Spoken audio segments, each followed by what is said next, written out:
5월 2일 새벽 말씀 묵상 시작하겠습니다. 하나님 아버지, 오늘도 주님의 은혜로 이 하루를 시작합니다. 우리에게 말씀하시고 주의 말씀 따르는 삶이 우리 안에 계속 이어질 수 있도록 주님 역사하여 주시고 함께하여 주옵소서. 예수님 이름으로 기도드립니다. 아멘. 오늘은 요한 2서 말씀을 보겠습니다. 요한 2서 1장 한 장밖에 없죠. 요한 2서는 13절까지 1절부터 13절까지 말씀 같이 읽겠습니다. 장로인 나는 택하심을 받은 믿음의 자매와 그 자녀들에게 이 글을 씁니다. 나는 여러분을 진정으로 사랑합니다. 나만이 아니라 진리를 깨달은 모든 사람이 여러분을 사랑합니다. 그것은 지금 우리 속에 있고 또 영원히 우리와 함께 할 그 진리 때문입니다. 하나님 아버지와 아버지의 아들 예수 그리스도께서 내려주시는 은혜와 자비와 평화가 진리와 사랑으로 우리와 함께 있기를 빕니다. 그대의 자녀 가운데 우리가 아버지께로부터 받은 계명대로 진리 안에서 살아가는 이들이 있는 것을 보고 나는 매우 기뻐했습니다. 자매여, 지금 내가 그대에게 간청하는 것은 우리 모두가 서로 사랑하자는 것입니다. 그렇지만 내가 새 계명을 써보내는 것이 아니라 우리가 처음부터 가지고 있는 계명을 써보내는 것입니다. 사랑은 다름이 아니라 하나님의 계명을 따라 사는 것입니다. 계명은 다름이 아니라 여러분이 처음부터 들은 대로 사랑 안에서 살아가야 한다는 것입니다. 속이는 자들이 세상에 많이 나타났기 때문입니다. 그들은 예수 그리스도께서 육신을 입고 오셨음을 고백하지 않습니다. 이런 자야말로 속이는 자요 그리스도의 적대자입니다. 여러분은 스스로 삼가서 우리가 수고하여 맺은 열매를 잃지 말고 충분히 포상을 받을 수 있도록 하십시오. 지나치게 나가서 그리스도의 가르침 안에 머물러 있지 아니한 사람은 누구든지 하나님을 모시고 있지 아니한 사람입니다. 그 가르침 안에 머물러 있는 사람은 아버지와 아들을 다 모시고 있는 사람입니다. 누가 여러분을 찾아가서 이 가르침을 전하지 않으면 그 사람을 집에 받아들이지도 말고 인사도 하지 마십시오. 그에게 인사하는 사람은 그가 하는 악한 일에 동참하는 것입니다. 내가 여러분에게 쓸 말이 많지만 그것을 종이와 먹으로 써보내고 싶지 않습니다. 내가 바라는 것은 여러분에게 가서 얼굴을 마주보고 말하여 우리의 기쁨을 넘치게 하는 것입니다. 택하심을 받은 그대 자매의 자녀들이 그대에게 문안합니다. 아멘. 요한 2서 말씀을 우리가 함께 묵상하는데 요한 2서는 사도 요한이 쓴 서신으로 보여집니다. 사도 요한은 나이가 들어서 장로라는 호칭을 받게 된 것이 아닐까 싶습니다. 본문에 장로인 나는 택하심을 받은 이라고 하면서 교회를 향해 쓰는 편지에 자신을 장로라고 하고 있는데 아마 장로라는 그 호칭이 사도 요한이 나이가 많이 들면서 사람들이 붙여준 그런 호칭이 아닐까 싶습니다.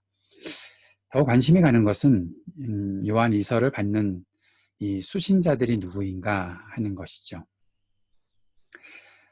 요한은 믿음의 자매와 그 자녀들이라는 말을 통해서 이 서신을 받는 사람들이 믿음의 자매와 그 자녀들이 아닐까 그렇게 생각해 볼 수 있겠는데 선택받은 자매 또 부인이라고도 말할 수 있는 그리고 그 자녀들에게 이 글을 쓴다고 하고 있는데 과연 그러면 이 서신은 자매들 또 부인들 또는 또 그들의 자녀들만이 이 서신의 수신자들일까라는 그런 생각을 해 볼 수 있겠죠. 이 말 그대로 따지면 그런 것입니다.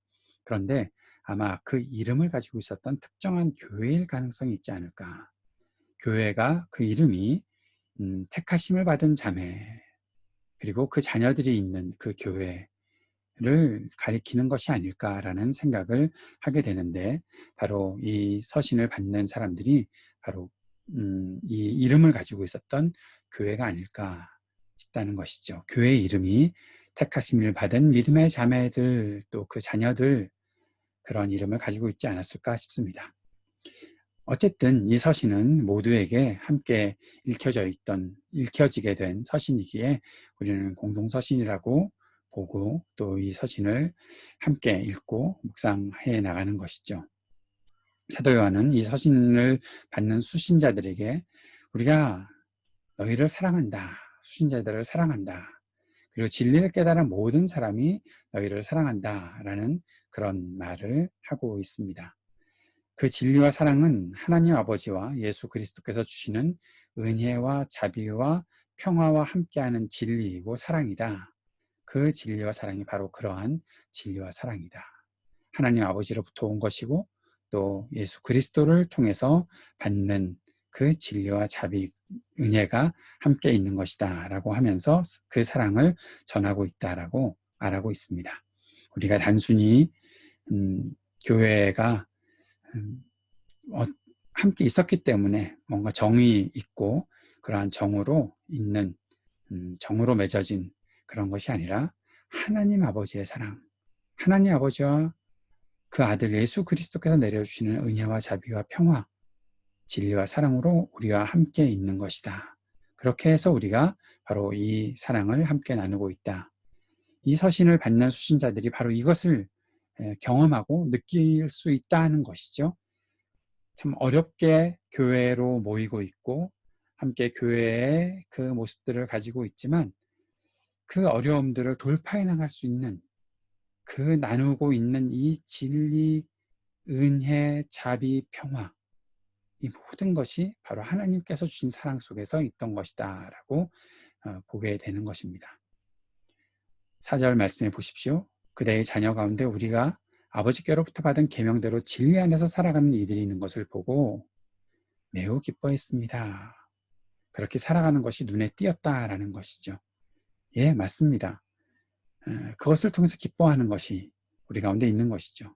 그 사랑은, 그 진리는, 그 평화는, 그 하나님의 은혜는 모두에게 나타내 보일 수 있도록 되는 것입니다. 우리는 그 모든 사람에게 나타나는 사랑을 서로 나누고 있고 그 사랑 안에서 함께 살아가고 있다라는 것을 오늘도 이 말씀을 통해서 기억하게 되는 것이죠. 5절 말씀 보십시오. 자매여, 이 교회를 가리키는 말이 아닐까 싶습니다. 지금 내가 그대에게 간청하는 것은 우리 모두가 서로 사랑하자는 것이다. 이 사랑에 근거가 있다는 것을 분명히 말했죠. 그리고 이 사랑이 우리에게 계속해서 나누어져야 되는 것이다 말씀하고 있는 것입니다. 그 사랑은 과연 무엇입니까? 6절에 사랑은 다름이 아니라 하나님의 계명을 따라 사는 것이다. 하나님의 계명을 지키는 자라야 사랑하는 자다. 사랑하는 것은 바로 하나님의 계명을 지키는 것이다. 그것이 우리가 함께 누리게 되는 귀한 은혜이고 사랑이다라는 것입니다. 이것을 더 견고하게 해나가야 되는 이유, 우리가 더 깊이 사랑해야 되는 이유가 분명히 있다는 것을 보게 되죠. 그것은 무엇입니까? 7절에 속이는 자들이 세상에 많이 나타났기 때문에, 이 세상이 혼돈스러워졌기 때문에 뭐가 진짜이고 뭐가 가짜인지 모르는 그런 세상이 되었기 때문에 우리는 더욱더 하나님께서 주신 이 하나님께로부터 온 사랑을 함께 나누고 그 진리 안에 거해야 한다라는 것을 말해주고 있는 것입니다. 그런데 한 가지 우리가 분명히 알아야 되는 것이 있습니다. 속이는 자들이 세상에 많이 나타나는데 그들은 어떤 사람들인가? 예수 그리스도께서 육신을 입고 오셨음을 고백하지 않는다. 영지주의자들을 가리키는 것입니다. 영지주의자들은 영적인 어떠한 진리를 추구한다고는 말을 했습니다.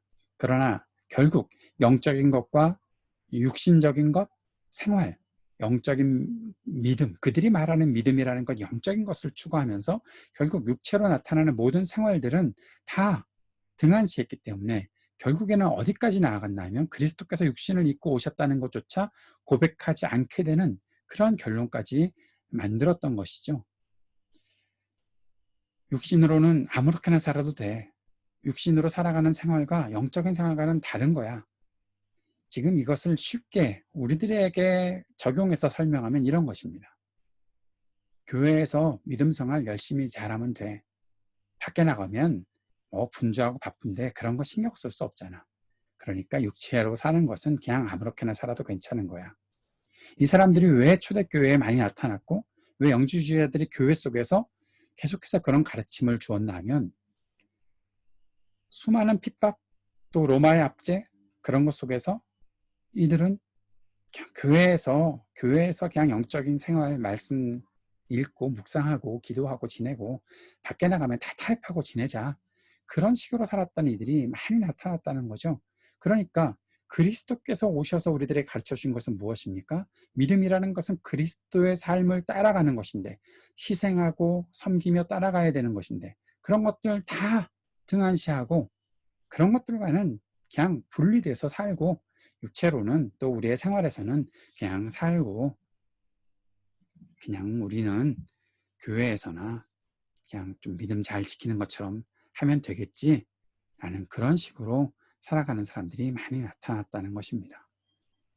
우리가 믿음에서 그리스도를 따르는 것을 더 중요하게 생각해야 되는 이유는 이런 것들이 자꾸 분리되는, 믿음과 행위가 분리되고, 영적인 것과 육체적인 것들이 분리되고, 사람은 영으로 되어 있느냐 육체로 되어 있느냐, 그런 것들 이것저것 분리하고, 여러분, 그리스도를 따르는 진리는 분리하는 것이 아니라 함께하는 것입니다. 통합시켜 나가는 것입니다. 그래서 우리가 수고하여 맺은 열매가 이뤄지지 않게 해야 된다는 것이죠.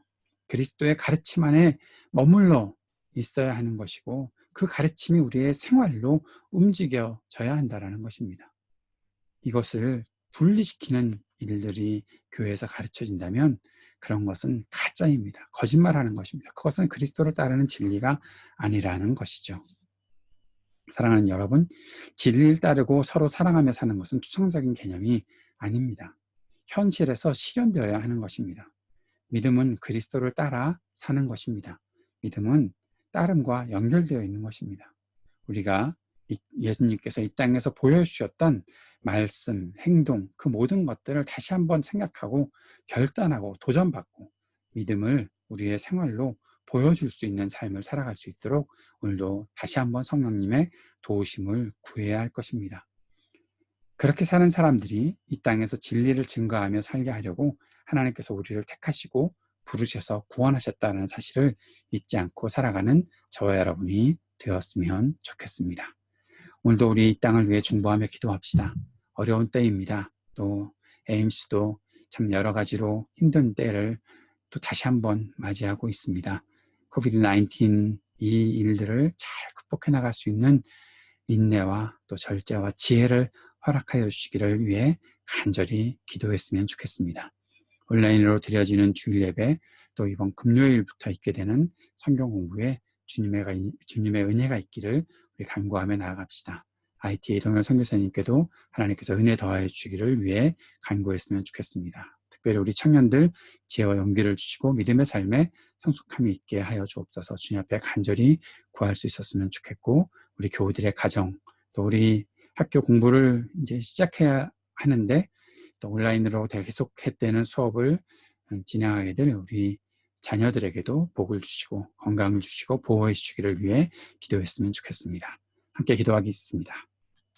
하나님 아버지, 진리를 따르며 살아가는 우리의 삶이 주님의 말씀을 온전히 행하고 지키며 온전한 생활을 통해 우리의 믿음을 드러낼 수 있게 하여 주옵소서. 어려운 때를 잘 극복할 수 있는 지혜와 힘을 우리 모두에게 허락하여 주옵소서.